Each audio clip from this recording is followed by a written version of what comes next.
Current affairs digest का है। नमस्कार।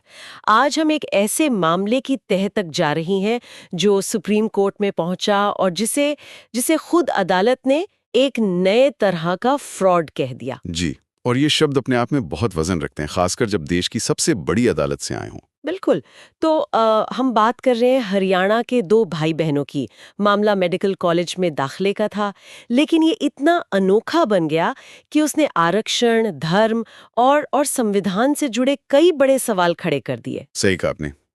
ये कोई आम मामला नहीं था। तो आज हम इसी को परत दर परत खोलेंगे।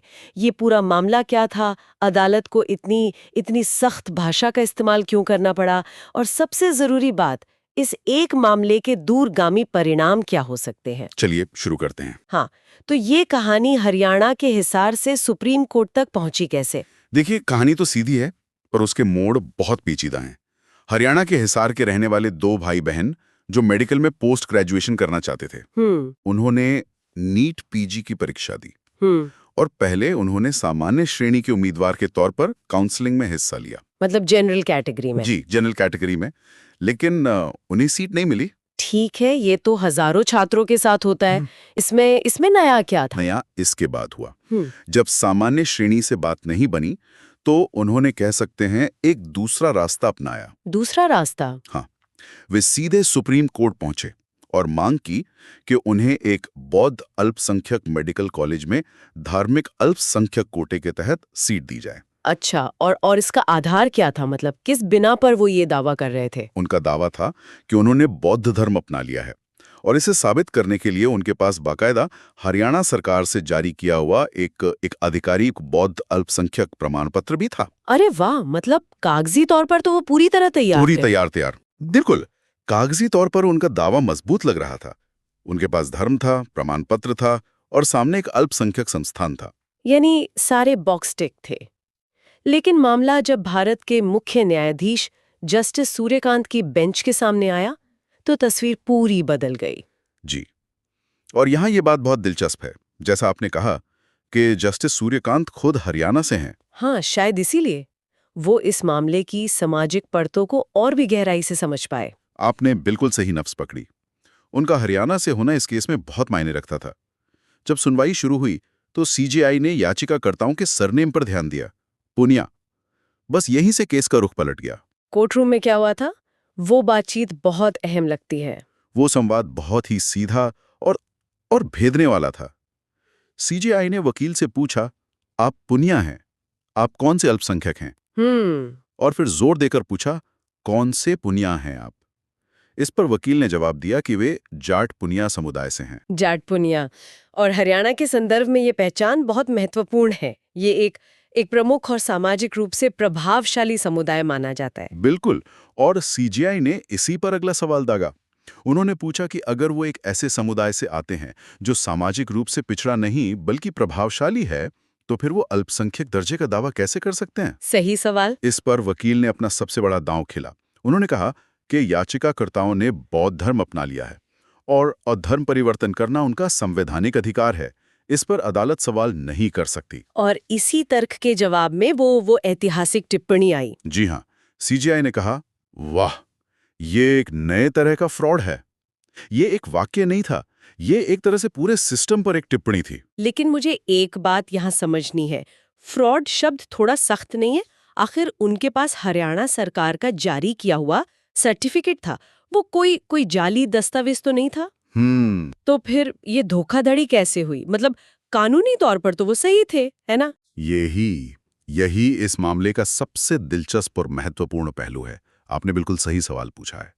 अदालत ने इसे पारंपरिक आपराधिक धोखाधड़ी नहीं कहा। अच्छा? ये जाली जाति प्रमाण पत्र बनाने या झूठे कागजात पेश करने जैसा मामला नहीं था। यहाँ समस्या दस्तावेज के कानूनी होने या न होने की नहीं थी, बल्कि नीयत की थी। नीयत की? इसे थोड़ा और समझाइए। बिल्कुल, देखिए, अदालत ने इसे कॉन्स्टिट्यूशनल फ्रॉड यानी संवैधानिक धोखाधड़ी के चश्मे से देखा। ये एक ऐसी स्थिति है जहां कोई कानून को तोड़ता नहीं है, बल्कि उसके शब्दों का इस्तेमाल करके उसकी आत्मा को ही खत्म कर देता है। मतलब कानून का अक्षरशः पालन करना पर उसकी भावना के विरुद्ध जाना। बिल्कुल, जैसे कोई अमीर व्यक्ति जो कर्ज चुका सकता है, जानबूझकर दिवालियापन के कानूनों का फायदा उठाए, सिर्फ इसलिए ताकि उसे कर्ज वापस न करना पड़े।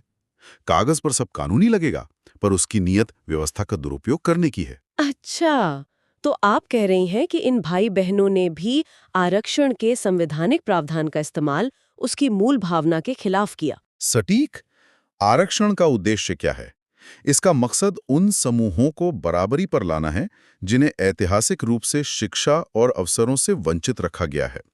यह सामाजिक और संरचनात्मक पिछड़ेपन को दूर करने का एक उपाय है। यह किसी ऐसे व्यक्ति के लिए शॉर्टकट नहीं है जो एक प्रभावशाली सामाजिक पृष्ठभूमि से आता हो और परीक्षा में फेल होने के बाद महज एक प्रमाण पत्र के आधार पर इसका लाभ उठाना चाहे। तो ये पूरा मामला इस बात पर आ टिकता है कि संविधान में अल्पसंख्यक अधिकारों और आरक्षण का असली आधार क्या है। बिल्कुल। और इसे समझने के लिए हमें संविधान के कुछ अनुच्छेदों को देखना होगा।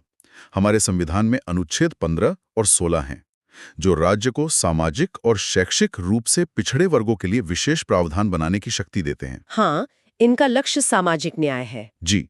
और दूसरी तरफ अनुच्छेद 29 और 30 भी हैं। वो तो उस भाषाई और धार्मिक अल्पसंख्यकों को अपनी संस्कृति बचाने और अपने शैक्षणिक संस्थान चलाने का अधिकार देते हैं, उनकी पहचान की सुरक्षा के लिए। सही। अब इस मामले में इन दोनों सिद्धांतों का एक तरह से टकराव हो रहा था। याचिकाकर्ता अनुच्छेद 29 और 30 के तहत अल्पसंख्यक संस्थान में अधिकार मांग रहे थे, लेकिन वो उस वर्ग से नहीं आते थे जिसे अनुच्छेद 15 और 16 के तहत सामाजिक न्याय की जरूरत हो। मतलब वो अल्पसंख्यक अधिकार का इस्तेमाल सामाजिक न्याय के सिद्धांत को काटने के लिए कर रहे थे। बिल्कुल। अदालत ने यही देखा। संविधान आरक्षण को एक समूह आधारित सुरक्षा के रूप में देखता है। यह धर्म बदलने पर मिलने वाला कोई इनाम या कोई लेन देन नहीं है। ये बहुत गहरी बात है। लेकिन इसमें एक और किरदार है हरियाणा सरकार। आखिर ये प्रमाण पत्र जारी कैसे हुआ?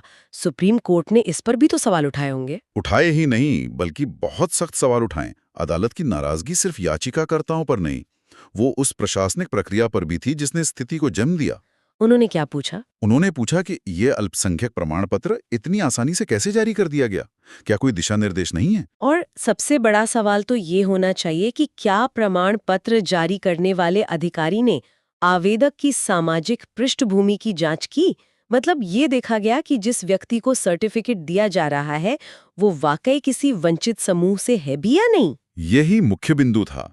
ऐसा लगता है कि सिर्फ धर्म परिवर्तन के एक हलफनामे के आधार पर प्रमाण पत्र जारी कर दिया गया। बस एक हलफनामे पर? जी। जो कि एक बहुत बड़ी लापरवाही है। इसी वजह से सुप्रीम कोर्ट ने हरियाणा के मुख्य सचिव को एक विस्तृत हलफनामा दाखिल करने का निर्देश दिया है। अच्छा। उन्हें ये बताना होगा कि ये प्रमाण पत्र किन प्रक्रियाओं के तहत और कैसे जारी किया गया। ये एक संकेत है कि अदालत भविष्य में ऐसे लूप होल को बंद करना चाहती है। अगर हम एक पल के लिए सोचें कि अदालत का फैसला कुछ और होता, मान लीजिए अगर कोर्ट उन्हें दाखिले की इजाजत दे देता, तो इसका असर क्या होता? ये सिर्फ 2 मेडिकल सीटों का मामला तो नहीं रह जाता। बिल्कुल नहीं। ये एक बहुत ही खतरनाक मिसाल बन जाता।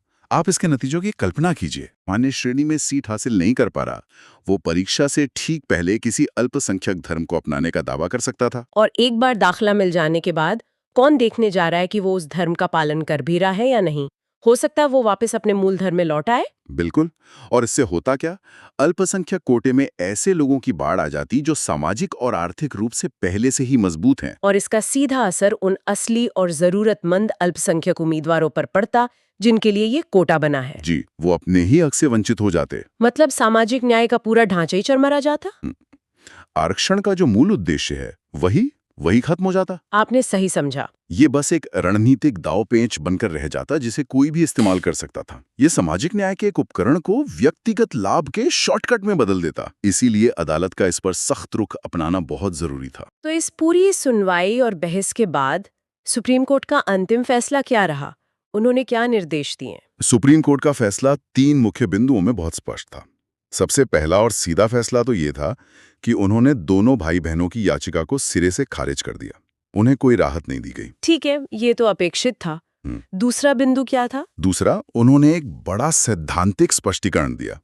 अदालत ने साफ किया कि सिर्फ किसी दूसरे धर्म में परिवर्तित हो जाना किसी को स्वचालित रूप से आरक्षण के उद्देश्य से अल्पसंख्यक होने का अधिकार नहीं देता। आरक्षण का आधार सामाजिक और ऐतिहासिक पिछड़ापन है, न कि किसी की तात्कालिक धार्मिक पहचान। अदालत ने धर्म परिवर्तन के अधिकार और आरक्षण के अधिकार के बीच एक मोटी लकीर खींच दी। और तीसरा? जैसा हमने पहले बात की, वो प्रशासनिक सुधार से जुड़ा था। जी, उन्होंने हरियाणा सरकार द्वारा प्रमाण पत्र जारी करने की पूरी प्रक्रिया की जांच का आदेश दिया, ये सुनिश्चित करने के लिए कि भविष्य में कोई इस तरह से व्यवस्था का मजाक न बना सके। मतलब ये साफ कर दिया कि ऐसे प्रमाण पत्र जारी करना कोई खाना पूर्ति नहीं है, बल्कि एक गंभीर जिम्मेदारी है। बिल्कुल। यह वाकई एक ऐसा मामला है जो आरक्षण की बहस में एक नया और बहुत ज़रूरी आयाम जोड़ता है। ये दिखाता है कि कैसे कानूनों का दुरुपयोग उनके नेक इरादों को भी बेमानी कर सकता है। और ये हम सबके लिए एक गहरा सवाल भी छोड़ जाता है। एक तरफ किसी व्यक्ति का अपनी मर्जी से धर्म चुनने या बदलने का व्यक्तिगत संवैधानिक अधिकार है। दूसरी तरफ आरक्षण के जरिए सामाजिक न्याय का एक सामूहिक लक्ष्य है। ये मामला पूछता है कि इन दोनों के बीच संतुलन कैसे बनाया जाए। कहाँ एक व्यक्ति का अधिकार खत्म होता है और कहाँ समाज का सामूहिक हित शुरू होता है। ये एक ऐसा सवाल है जिसका जवाब आसान नहीं है और इस पर समाज और नीति निर्माताओं को लंबे समय तक विचार करना होगा। शारदा ऑनलाइन क्लास से पीडीएफ ले सकता है।